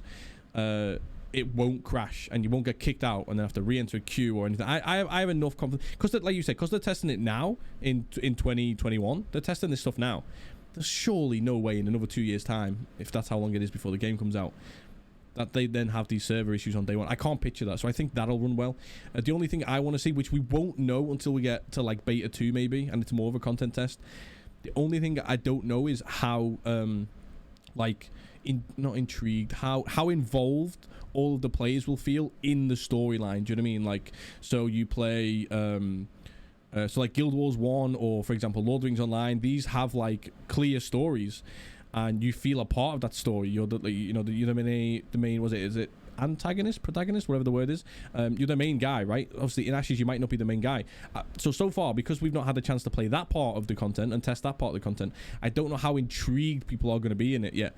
We will only be able to find out, I imagine, beta 1 or 2. Do you know what I mean? Yeah. But yeah, so that's one thing we need to find out in the future. I have a question. Go. Yeah. What's your how long do you think these podcasts should be? Not a clue. You know what? When it comes to podcasts, right? So I hadn't watched it was actually your fault. I hadn't watched a single podcast ever, like all the way through until you suggested, I think, Joe Rogan and a couple of others about 2 years ago, right? I think it was about the summer of 2019, right? You're like, oh, go check out Joe Rogan, and then I click around YouTube, for example, and some of them would be like 2 hours, 3 hours, 4 hours, whatever, and I would just be like, people sit there for that long listening or / watching people talk about whatever they're talking about? No way. I don't understand. So eventually I started skimming through a bunch of his. I found people I knew, so like probably like British people, English people that he was like, and I was like, oh, I'll watch it. They're so good to watch or to listen to podcasts. Like, hopefully Nick will help me out with this one. Hopefully this will go on like iTunes, and it'll go on like Spotify, obviously go on my YouTube. It's live at the minute on Twitch. It'll go to as many places as possible. If people pick it up, hopefully they just like listen to people like I do. I can have a 3 or 4 hour podcast on my, or a 2 hour podcast on my other monitor whilst I'm playing a game or whilst I'm chilling or whatever, and I can just listen to people talk about a game. The question and answer stuff, like I said, this is why on this podcast I didn't want it to be I didn't want it to be, for example, like me or you coming on and me going, right, James, question number 1, and then you'd give me answer number 1, question number 2, answer number 2. Like, there's questions and answers, that's absolutely fine, but I like it to be, like a big chilled conversation about the game. That's what my hope for this podcast is going to be. Do you know what I mean? And like yourself, it's open to anybody who wants to drop me a DM. If you're just like a viewer of the game, if you're involved in creating the game, if you're another content creator, whatever. This podcast, that's why it's kind of like an open mic, as you can see above here, right? It's open mic in the sense that like anybody can just kind of step up and jump on with me. If you want to have a little conversation, 45 minutes, an hour. What are we on now? An hour and where are we now? An hour and a half. Do you know what I mean? 2 hours, whatever, right? We can just have a chilled drop me a DM and all that kind of stuff, and we can sort that out. But I don't know. What about you? What do you like listen to when you're listening and watching your podcast, James? What do you think? I mean, for me, it's 99% of the time is when I'm working, and when I'm doing mainly my admin stuff, doing my schedules, doing all my pre-match, my pre-event data collection, and all that stuff. Basically, all the more boring stuff. So I can just have something in the background. I can have something in the background for a few hours, and I can pause it for a while, go off, make a cup of tea, come back, restart it, continue, all that stuff. So I don't really mind. I think visual ones, I mean, I don't tend to watch them anyway. I tend to just listen, so that doesn't really matter too much for me. I mean, even if they are on YouTube, I'll just tab out and just listen. But same. I think if you've got 45 minutes of great content is better than an hour and a half of average content. But if you've got an hour and a half, 2 hours of half decent, stuff to talk about, then great. I do hope that you find. We'll try and find you some more guests, people that have got more involved, because I'm talking about someone as from like the experience of an enthusiast, but who hasn't actually played the game yet. It would be good if you could get a couple of people on that have actually played the game and can kind of, you can compare experiences, maybe from different servers. You know, something that might give a little bit more of a different perspective than what I've been doing, which is just giving my experience as a viewer and from everything that I've read on the forums and in the wikis and stuff that I do kind of week, which is fine. Yeah. But I think that getting somebody on next that has actually played the game would be a good thing. Absolutely. Not Nick. Not Nick doesn't count. Nick's an in-game predator. Literally, that's his class. So no, but that's why I wanted this to be open to everyone, because I like it when I watch podcasts and stuff, mostly Joe Rogan, because he has such different people on there. Some people are literally just there for a conversation. It's kind of like his mates. Some people are like the experts in their field of whatever they're doing. Some people are like just like really enthusiastic about whatever the subject is that they roughly talk about. So like obviously, like I'm not trying to be obviously Joe Rogan or anything like that, but I like the style of his podcast where it's just a nice conversation. Do you know what I mean? Yeah. But no, this is literally open to anybody. Like I said, like viewers of the game, even if you don't really view me too much, that's absolutely fine. Viewers of the game, people who've tested it, people who might test it in the future, you know, people who helped develop the game, other streamers, do you know what I mean, YouTubers. It's literally open to anybody, do you know what I mean? And I think that will hopefully make the podcast good in the long run, so then it's not just like me and another content creator all the time. For example, if it's just two content creators every single podcast, everything's the same. One time it'll be a viewer, you're going to be a future tester yourself, do you know what I mean? So, and like, I don't know, I want to mix it up. I want to have, and hopefully it'll make the conversations different all the time. I think if it was me and another Twitch streamer, doesn't matter how many viewers or whatever, just me and another Twitch streamer all the time, we'd always be talking about the streaming side of probably the angle of the game. Whereas you come in today, as like you said, you've read the forums, you've watched all the dev things, you're going to be a future tester, you've viewed it a bit on my stream and other streams. So like I've now got your angle from how it looked, do you know what I mean? On this podcast, which I think, you know, I think that'll hopefully be pretty good. That's a good point, because as well, the vast majority of people that are going to be watching these streams or listening to these podcasts aren't going to be in Alpha 1. Yeah. So having the different experiences and the different, because also, those people could then listen to what I say and think, wait a minute, you're talking shit. And here's why. Or actually, I agree with the guy, and I think his hair's great. Oh. You know, there'll be plenty of stuff like that. Also, comments down below on my hair, if possible. Thanks very much. Let's not do that, please. The hair thing is actually pretty funny. Is this going up on YouTube? Yeah, I'm hoping it's going to go up on. Nick needs to help me out, because there's a lot of things that I don't know how to do. I know how to obviously get this on YouTube. How I get this on Spotify and, like I said, iTunes and whatever else, you know, like podcasts go out to. I don't know this stuff. This is what Nick's going to help me with, right? So yeah, you know, essentially, yeah, it's gonna go everywhere. So people will be able to see. But I'll tell you one thing though, James, right, from the actual viewers, because some people just be listening and be like, huh, what's this guy's hair like? Obviously you have to jump onto YouTube or the Twitch vault to find out, but for everybody else, right, who's been in here, you got so much support for that ponytail, bro. And like, you won the poll. First of all, you won the poll, should I marry you in game? All right, weird, whatever, but then you won that. And then I think it was, should you chop off your ponytail or not? Most of the people voted no. Well, for me, Margaret herself said that in order to get married in the game, the ponytail has to stay. Oh god. And if Margaret herself is saying that, then there's no argument. No one can say anything. True. Wait, is your character in game going to have a ponytail? Your first one? That's a very good point. I don't think there's no ponytails available yet, are there? Basically, anything anybody's ever seen about the character creation menu on the alpha, just delete that from your memory.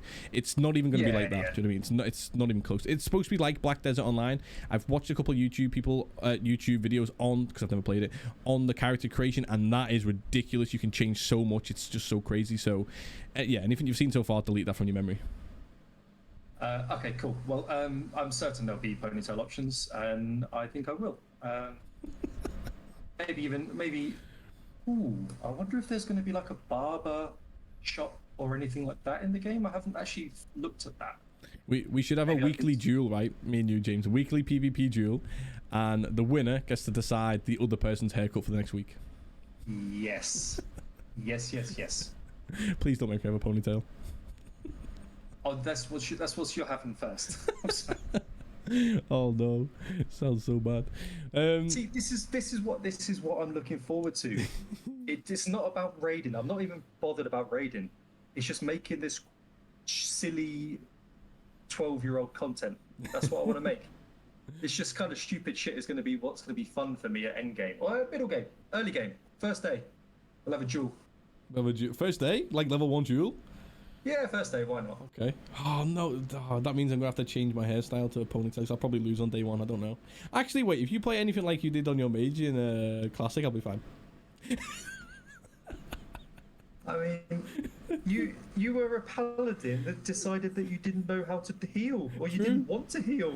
True. I had no idea what I was doing. I thought Paladin on World of Warcraft sounded really, really good, but in terms of like just being solo on World of Warcraft, it was the worst class I probably ever could have picked. It was so bad. Oh, I leveled a paladin to 40 after that, actually. Did you enjoy it? When COVID started, basically, it was really. I actually really enjoyed it. I enjoyed it more than a mage anyway, which is kind of weird because mage has got more like boom stick spells and shit. But I enjoyed paladin a little bit more. Yeah. Well, I enjoyed tanking. Yeah, sword and a shield. That was fun, actually. Tanking dead mines. That was good. Oh, dead mines. Stealing loot from Pep, which was not meant for me at all. I did go into one with my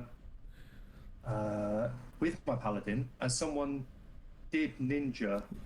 I think it was the cruel barb of the final boss. Yeah. Yeah, that was fun. He got reported by everybody. I was just sat there laughing. Well, Pep never played the game with me ever again after that. No. But in my defense, I didn't really know what my main stat was supposed to be for the paladin. So when this cloak come up and like the third stat down was the one I was supposed to have, I was like, oh, I'll have that. And I took it and he was like, why have you just done that? And he was so offended, and quite a few other people were as well. I just ninja'd this cloak that wasn't even good for my class, so that'll be fun. I want to see how, you know what I'm looking forward to in the alphas as well, or the betas, whenever they finally add it, when actual loot drops. Because at the minute you've just got these like lesser shards which are used to like hand them for cash and buy stuff. There's not really loot in the game right now. I want to see.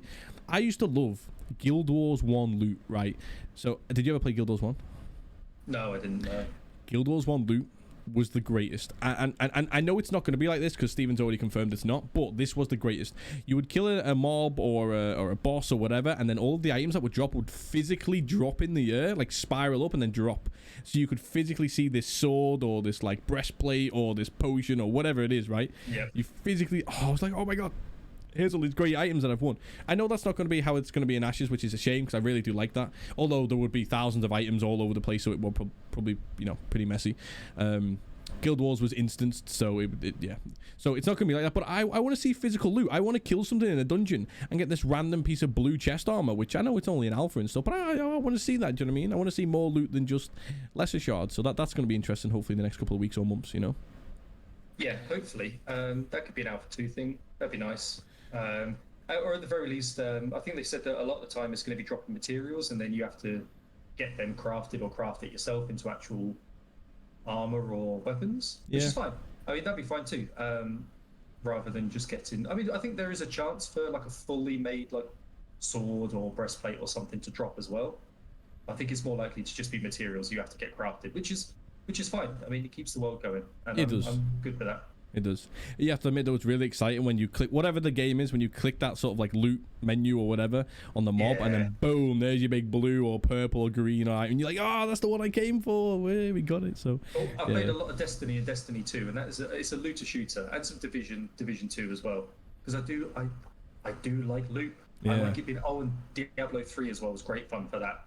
Because there would just be legendaries, would just be this giant gold beam, straight up into the sky, which it doesn't really work in an MMO the same way as it does in Diablo, but because there's like 10 pieces of loot all everywhere from just one boss. Yeah, and it's all just yours, obviously, but yeah, I agree. I think getting the looting right is going to be a big deal for Ashes because obviously people who like MMOs, they like loot. Yeah, absolutely. So everything being a placeholder now is fine, but it'd be nice if in Alpha 2 you could actually get, like you say, you click it and you get a proper a proper screen with, crap you want to loot. That'd be better. Yeah. No, yeah, happy days. Right, James, I'm not gonna lie, I'm genuinely loving this conversation, but you know what my streaming room is like, and the door's closed just to hopefully that like no audio comes in from outside. I am absolutely roasting. Yep, it's 30, so hot. 33, 30, 32 right now. It's only 20 here, so I feel like I'm bitching out here saying that, but in this room it is not 20. There's no way. It's just so hot in here. But no, mate, I've enjoyed this. And are you gonna? So you're Alpha 2, right? You're Alpha 2. I'm Alpha 2. Yep. I think you should invite me back on at some point to have another chat. Absolutely. And we get to. I enjoyed this thing. Every time, James, we're gonna open up with, has he still got the ponytail or not? Fair enough. I'm okay with that. It's gonna be for a while, definitely. I do quite like the idea of having it still at launch. It's gonna be a while, but. We need to do ponytail update in every podcast that you're in, okay? Or even if it's been a couple of weeks and you're not on for another couple of weeks or whatever, you can send me an image of your ponytail and then we'll show it on the podcast. For like, we'll have like weekly ponytail updates. Okay, big fan. Again, for anyone listening as well or watching or whatever, do you want to shout out, because I know you've got like this huge trolley Twitter that you like to say. I'm not shouting out my Twitter. Come on. one needs to know my Twitter. No. You don't want to? No. Wow. Follow at LiamH 6892. If it's Twitter, sadly. The really annoying thing about that is there's a guy called LiamH who was banned several years ago, right? So it's just a banned account, and I've asked Twitter 4 times, can I have LiamH please? They've just gone no.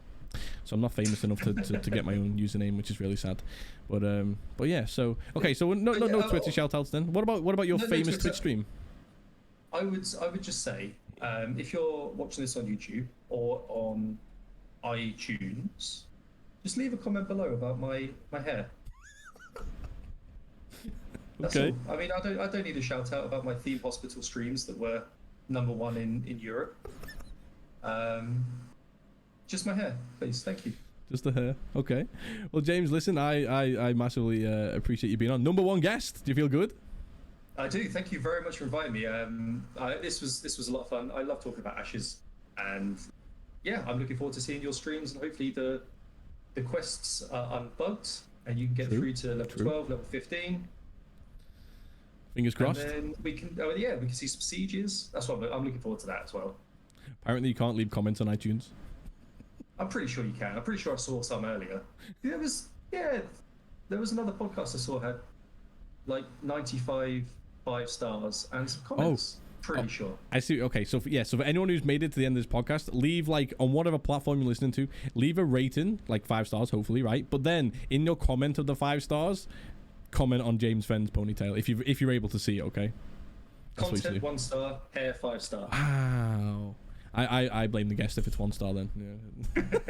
Nah, cheers, man. I appreciate you being on. Yeah. We'll wrap things up there. I've just looked in the background as well. My Intrepid launcher is fully patched and ready for in about an hour or maybe an hour and a half whenever it's live. So I'll probably like end the stream and stuff like Twitch wise. Send this off to Nick and yeah, we'll get it uploaded everywhere, and then hopefully we'll come back for some more episodes. You know what I mean? This is episode #1. So, fingers crossed we get to like 10, 25, 50, And again, it's open to absolutely anybody. As long as you have a half decent microphone. You don't even have to have a camera as well. If you want to put a screenshot image up of... I was actually going to get a picture of James in his ponytail before he turned his camera on and just have that picture up for him. So you don't have to have a camera. Just have a decent microphone so people can listen. And yeah, Nick's telling me to plug my social medias. Well, Twitch is LiamH. YouTube is AOCLiamH. And pretty much everything. Yeah, Twitter's LiamH6892. So yeah, pretty much everything else you can find me there. Yeah, James, appreciate you being on. And yeah, see you on a future episode, man.